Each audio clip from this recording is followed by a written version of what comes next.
Daddy தம்பிக்கு மம்மு அங்கே போயிருக்காரு. ஐஸ்கிரீமு, ஸ்வீட்டு, சீச்சி, வேற என்ன பிடிக்கும் தம்பிக்கு? பிச்சி எல்லாம் வாங்கி வருவார் தம்பிக்கு. அழுவக்கூடாது சரிங்களா? சமத்து பிள்ளை தானே நீங்கள்? பட்டு சமத்து தானே நீங்கள்? கடைக்கு போயிட்டு வர போகிறாங்க.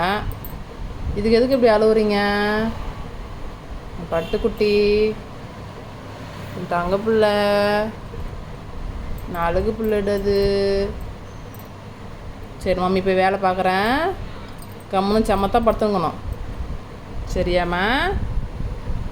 குட் பை தானே தம்பி? ராக்கிப்பா குட் பை தானே? அழுகு. சரி பார்த்துங்க, அம்மாவுக்கு வேலை இருக்குது சரியா?